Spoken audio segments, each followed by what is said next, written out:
One of the most important moments in the history of sports took place Monday night. So whether you want to discuss it or whether you want a distraction, we're going to try to give you both here on today's episode of Locked On Saints. You are Locked On Saints, your daily New Orleans Saints podcast. Part of the Locked On Podcast Network, your team every day.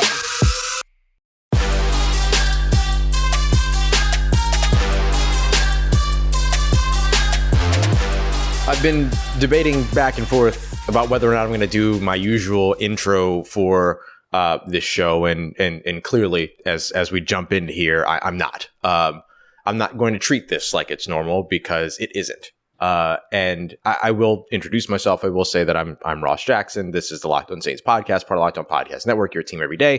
Just in case this is your first time catching the show or hearing it and stuff like that.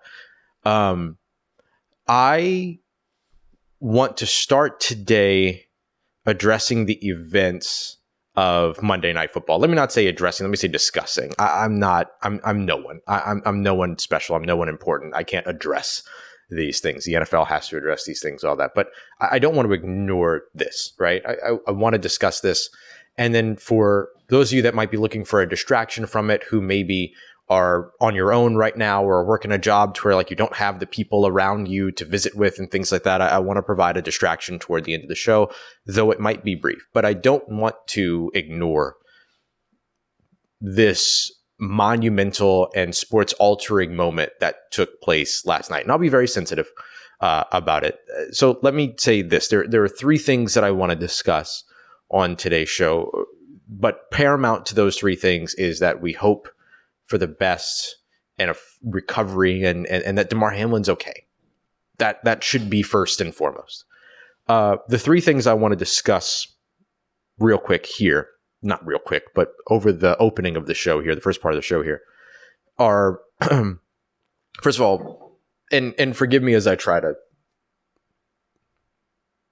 do this. I want to discuss the moment. What happened to Damar Hamlin is exactly why we say that this is bigger than football, right?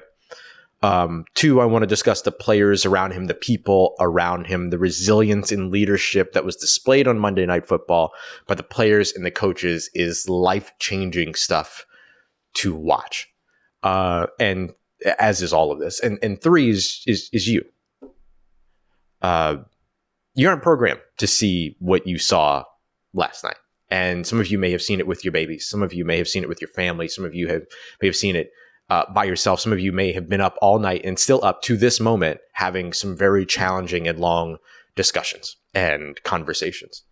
So let me start here so those are three things that I really want to hit. Let me start by explaining why I'm doing a show today. Because I could have just punted. I could have just not done a show. But the answer is simple for me. You're my family.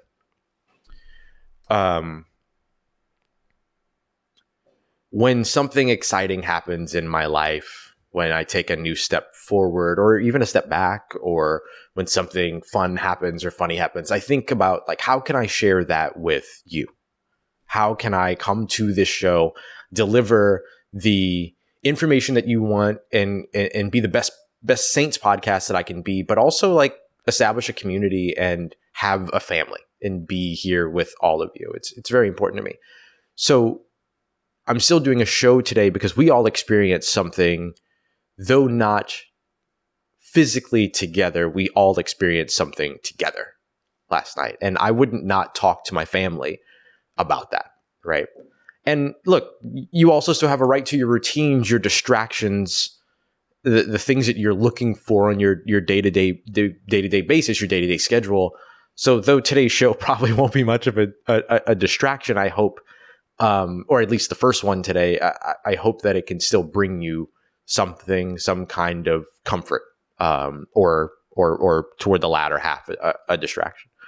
I also feel that I have a responsibility. This is a job that I signed up for, right? Like I have to be willing to tell all the stories about our favorite sport even when they're uncomfortable ones. I was here with the Drew Brees Yahoo Finance interview, and I spoke very honestly about that. that's not just specific to those issues. I'm going to speak very honestly about everything that impacts all of us when it comes to the game of football. And this is the ugly side of the game of football. And so I'm not going to ignore that. And I know that this wasn't a Saints story. I know, but I do also know that this is a life-altering moment for a lot of people, and one that we all experience together. So here we are. And for those of you that are with families, I know sometimes people listen like with kids in the car and stuff like that. I'm going to be very careful about how I discuss this. I think there's been more than enough in terms of trigger warning already, but I'll say one more overtly that way as well. But I'm going to try my best to, not use language that's too, it just got really bright in here, too overt or, disturbing, just in case. So let's start with the moment. After what happened when Damar Hamlin collapsed on the field, you could see the medical staff was like really frantic, and you kind of knew immediately, okay, this isn't a normal,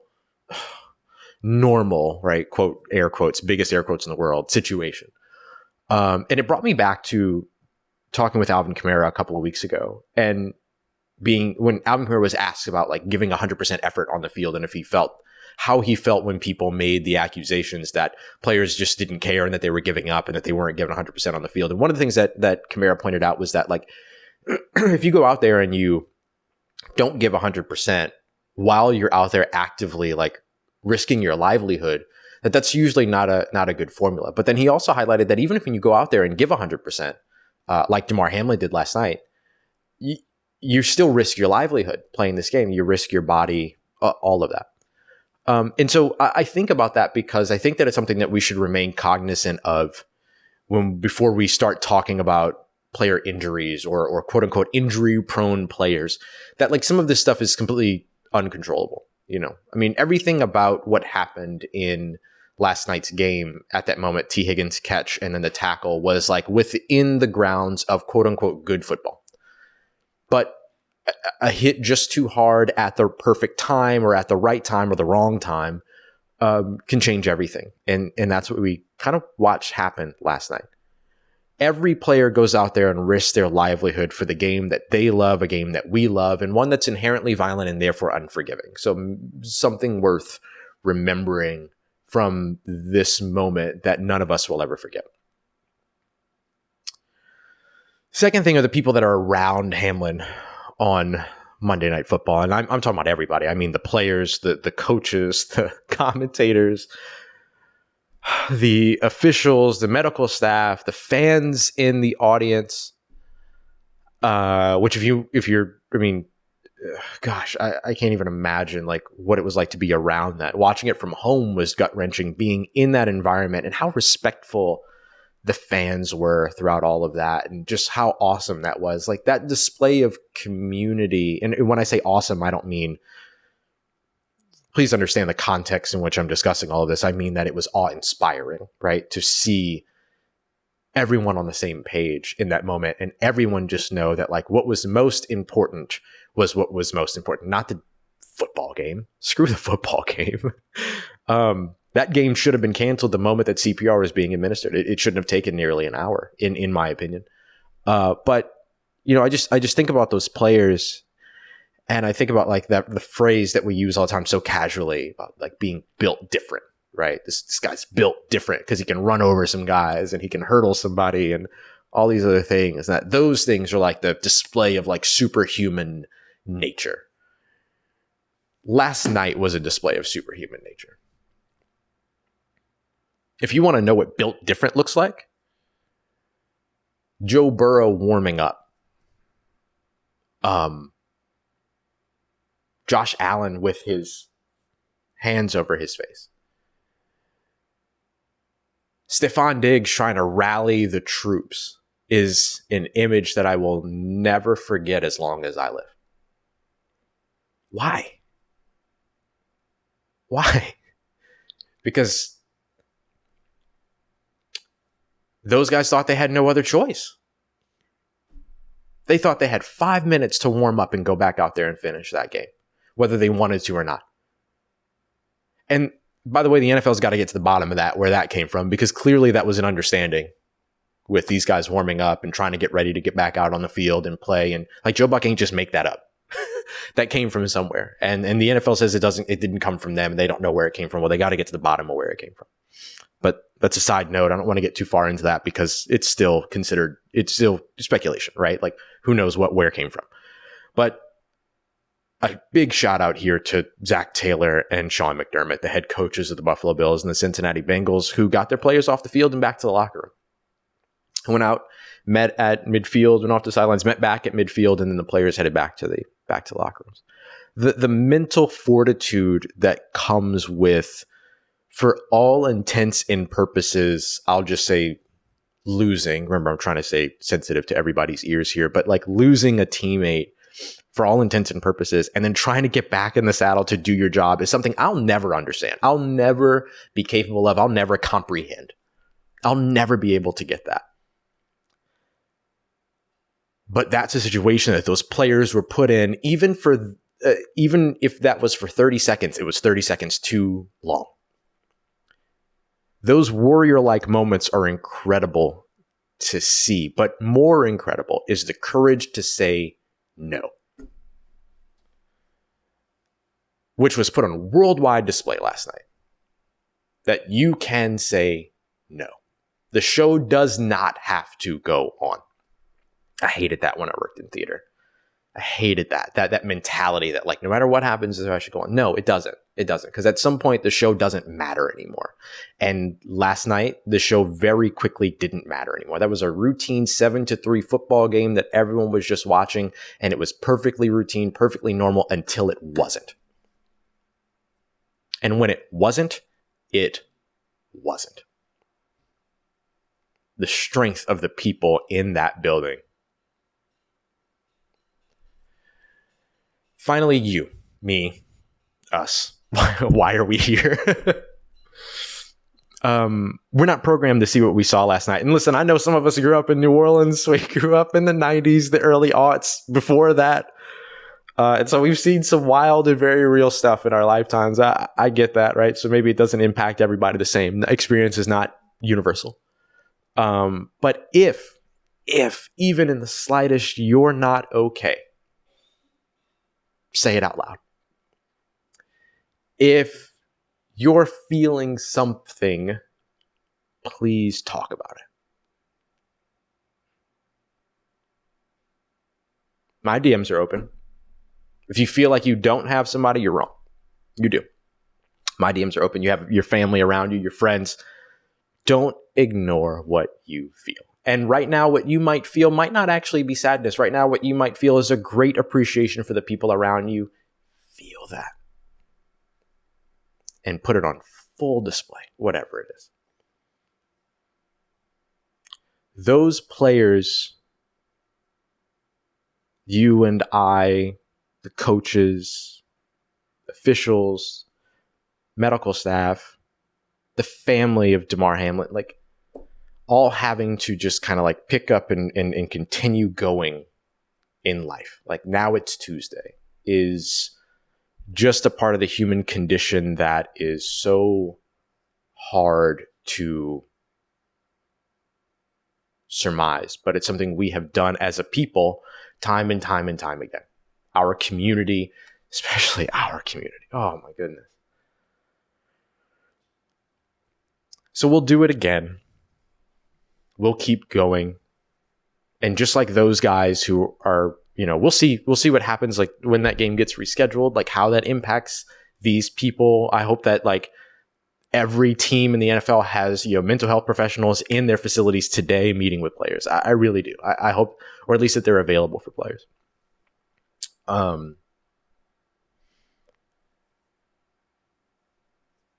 So just paramount to everything. I hope Damar Hamlin is okay. I hope Damar Hamlin sees the other side of this.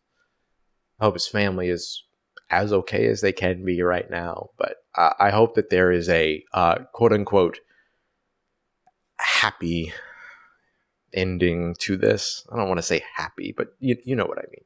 Please forgive me. And just like everyone else, just like you had to get up and go to work today, just like those players are ready to continue to go to work 5 minutes later. We're here today, and we're going to do our job today. We're going to keep going. So I wanted to make sure that I address this. I also want to make sure that I provide you with a distraction that you might be looking for as well. Some people don't have anyone to talk to. Some people are turning to their favorite shows, their favorite podcasts, their routine to be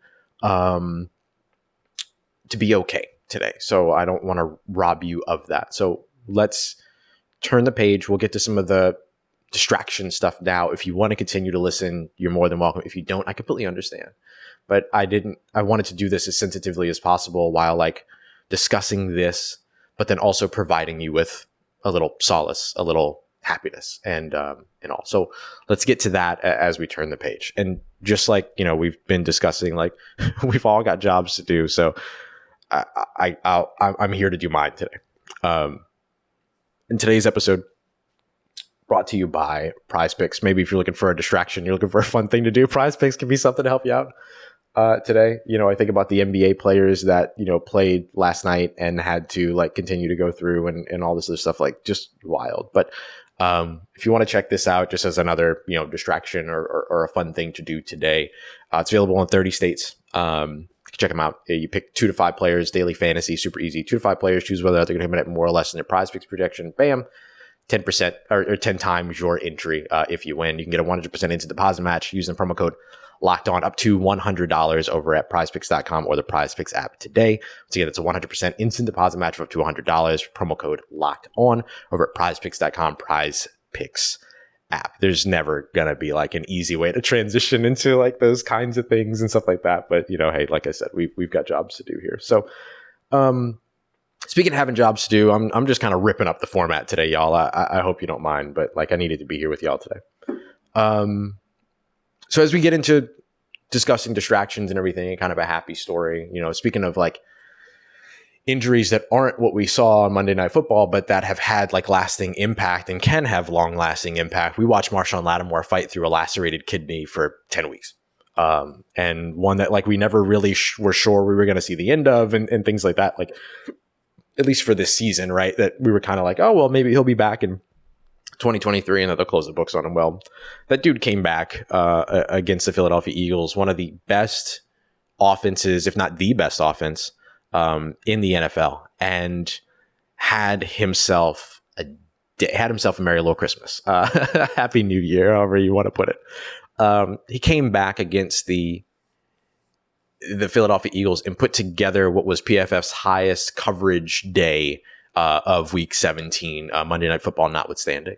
Targeted 8 times, allowed 5 catches at 62.5% completion percentage, only 44 yards given up, but only a long of 12 in that. He had 1 first down that he allowed and also had a pass breakup and interception, of course, a pick 6, a 37.5 passer rating when targeted. What's the passer rating if a quarterback just like spiked the ball or threw the ball away every play? That is a 39.6 passer rating. If a quarterback spikes the ball every single play, and Marshon Lattimore produced a 37.5, so 2 points below that passer rating when targeted. He had an outstanding day, and this is maybe like just to kind of like put in the framework of what we experienced, and what happened. Like, Marshon coming off of that injury was something that like we didn't really know how to, not that we didn't know how to cover it. I think there's like inherent fear of covering like injuries that are bigger than what we're accustomed to, right? Like it's not like a situation where you look at a bone and say, oh, that bone is healed now, or like, that's the swell, your ankle isn't swollen anymore. Like, it's not that simple. It's very different. It's managing something internally and things like that. Like the just, I talked about mental fortitude earlier, like Marshon Lattimore's display of mental fortitude to not only work his way back out into the field, but then to have the game of a lifetime when he went back. Now, he's had a lot of success against the Philadelphia Eagles. He's had now 4 interceptions against the Philadelphia Eagles. He had 3 going into this game, which is the most that he has against any individual opponent. That includes teams that he plays twice a year. And so he's just had a lot of success against the Philadelphia Eagles. It was a 2nd career interception on Gardner Minshew. He had 1 on him when they played in Jacksonville years ago. And he's performed well against AJ Brown, and we saw that again in this one. Of the 8 targets that he saw, 4 of them were in coverage with AJ Brown, and one of which was the interception. He forced another incompletion there as well. Allowed 3 catches to Devontae Smith, and then another catch to an additional receiver, but more of one that it was like he was the closest defender to, not necessarily one that he was in coverage of. And so, I just think about the look at him coming back from this injury that's kind of larger than life, right? That's harder to discuss, harder to talk about. It's all like internal stuff. You kind of have to just know from him, like, hey, how are you feeling and all that. And he got out there and he made it happen, and he did it. And so, like, just the appreciation that we can put forth towards that is pretty remarkable. It's pretty remarkable. And now, like, these guys have to go out and play football again, potentially this weekend, like, just nuts. So hopefully, we'll see him get to close out the year here. And, they started Paulson Adebo opposite him. It just feels so dumb to be talking about football, but like, I want to, like, I need the distraction. You probably need the distraction. Like, we're doing this. And so, they started Paulson Adebo on the opposite side of him, and it was all fine until the 78-yard touchdown. So it'd be interesting to see, like, would the Saints swap him out for Alontae Taylor this coming week, or they consider that an overreaction to like one moment? If they look at the 50 plus plays that were run in this play, do they feel good about the other 53, but they just don't feel good about the one? And then do you take those odds? You know what I mean? So, I think that's it. And then, they have to figure out kind of like which way they want to go with that. But it's going to be very interesting to see how they handle that. And I'm so intrigued. I can't wait to watch like Paul Adebo and Alontae Taylor in camp next year, just going at it. Like, I think that's going to be a ton of fun. But Marshon Lattimore putting the game away for the New Orleans Saints and getting it done over on the defensive side. The defense was dominant. At least for the first 2 quarters, that it kind of got a little shaky in the second half, but still like a dominant game. The New Orleans Saints have done something that hasn't been done since these guys, actually, since like the 92 or so season. The Dome Patrol, for those of you that are listening, sorry, I was pointing to my Dome Patrol post that's behind me. So let's discuss just how good that New Orleans Saints defense has been, and how like the offense has been just kind of like good enough to win thanks to the defense, which is kind of what we expected coming into this season. So we'll have that coming up for you as we continue on and wrap up today's episode of Locked On Saints. Looking for another distraction. Today's episode brought to you by BetOnline. This is a place where you can go and have a little bit of fun as well. BetOnline.net. They've got odds, lines, props, all of that. They've also got news. They've got stories. They've got articles. They've got podcasts as well. So if you're looking for another sports podcast to listen to today, and maybe you just want to like zone out on something completely different, it's a great way to get caught up on like all the action and trends, and just kind of like focus on the betting world and the sports wagering world for a little bit, if that's what you're into, or find your favorite podcast and do that as well. But you can find a bunch over at betonline.net, including like the line for next week's game. Saints favored on the road, just around 3 points, 3.5 points, or favored at home, around 3 points, 3.5 points against the Carolina Panthers, who were like surging until they got like Tom Brady's best game of the season, 400 plus yards on them. So maybe we see a huge Andy Dalton performance next week or something like that. So make sure you go and check about betonline.net, where the game starts. All right, family, wrapping up today's episode of Locked On Saints. I know it's a weird, kind of uncomfortable day, but I'm grateful to be here with you and to have you. And I'm grateful that you are here with me as well. As we kind of continue through a little bit of trying to get through a little bit of a distraction here and give some semblance of normalcy in all of this, we discussed Marshon Lattimore's like incredible return to the field, but we should also talk about the New Orleans Saints defense and how just outstanding they've been. And so we'll do that quickly here to wrap up the show. The Saints over the past 7 weeks haven't allowed more than 20 points in a game. The last time a New Orleans Saints defense did that, these guys were on the field. Pat Swilling and Vaughn Johnson and Sam Mills and Ricky Jackson, the Dome Patrol. It's really the last time that's happened, which is pretty remarkable. And it is something that, this New Orleans Saints defense is really excited about in terms of the way that they're going to be able to wrap up this season. I spoke we were there on Monday for like day after press conferences and things like that. We didn't speak to any defensive players, but we spoke to Juwan Johnson, we spoke to Blake Gillikin, we spoke to Dennis Allen. And one of the things that I asked was like, how, and I asked all three of them, like, how important is a strong finish to the season in terms of your momentum going into the offseason and things like that? Because I kind of have this vision in my head, and maybe it's ignorant, but like I have this vision in my head that like finishing on a 4-game win streak and finishing 5-2 over the last 7 games is the type of like winning culture that teams want to be a part of, players want to be a part of, players that are free agents, players that are outgoing free agents to keep them in New Orleans, players that are, coming in for the draft that like don't look at the New Orleans Saints as like I hope they don't draft me kind of a thing. That hasn't been a reality for the New Orleans Saints in a really long time. And so I wonder just how much of an impact, having a strong finish to the season has in those elements. And one of the things that like Juwan and Blake both talked about was how important momentum is, feeling good going into the offseason. And look, these are both guys that are in contract years, right? Like technically, like they're both going to be restricted free agents, very unlikely going anywhere. But, they're contract discussion aside, like they're still going into a little bit of an unknown, right? There's still a little bit of an unknown.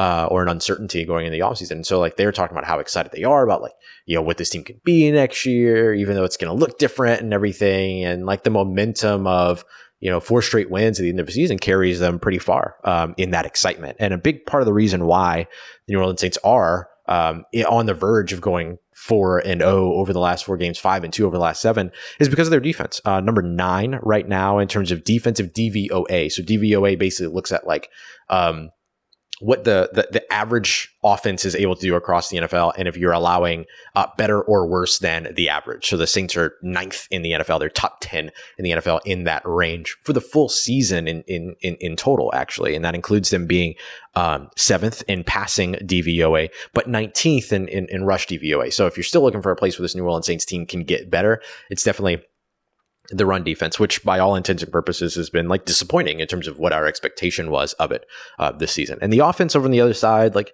not as great. It's been, good enough to win though. 22nd in the NFL when it comes to offensive DVOA. So they're producing at a very low rate below the league average. And that goes to the passing game as well as the rushing game. The passing game is at 21st in the NFL. The rushing, which is still 5% better than the NFL average, by the way.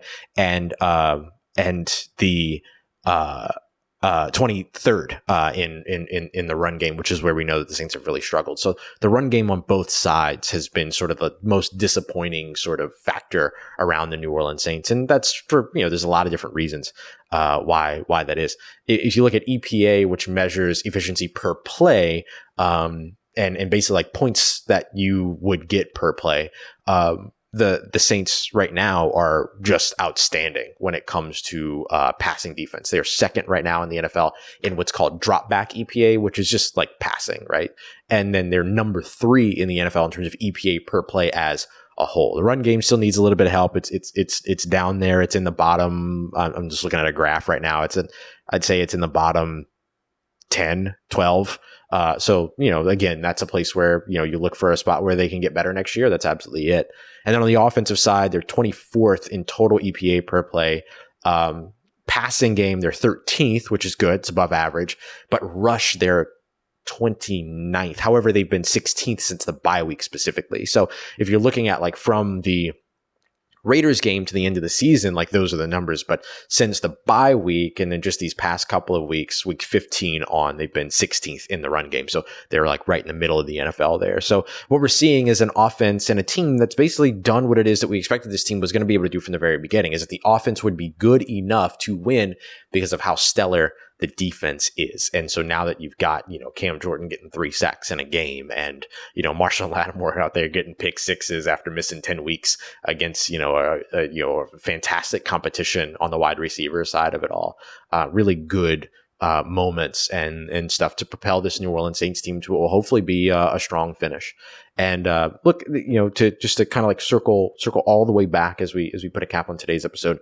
I'll be, very curious to see how the New Orleans Saints kind of handle this week and everything that took place on Monday Night Football, and trying to make sure that everybody's kind of in the right mental space to go out there and compete and not like pull up and potentially hurt themselves, or not hurt themselves in the risk of not trying to get hurt, right? Of trying to not get hurt and things like that. There's a lot of the sort of sports psychology conversation around all of this. That's going to be really interesting to see how the Saints, as well as the rest of the NFL, handle it. So look, just like we didn't do a regular intro today, I'm not going to do a regular outro today. I am going to ask how you mom and them, because I genuinely want to know and everything. And again, like, just hug each other, love each other, and say love. Use the word, I love you. And I hope that you can have a good day out of all this. I hope I provided you some level of distraction, even though I spent so much time talking about the thing that you probably wanted me to distract you from. So if that wasn't enough, I apologize, but I couldn't go without addressing everything. But I wanted to give you a little bit of a solace too. So I hope that this was okay. I love y'all very much.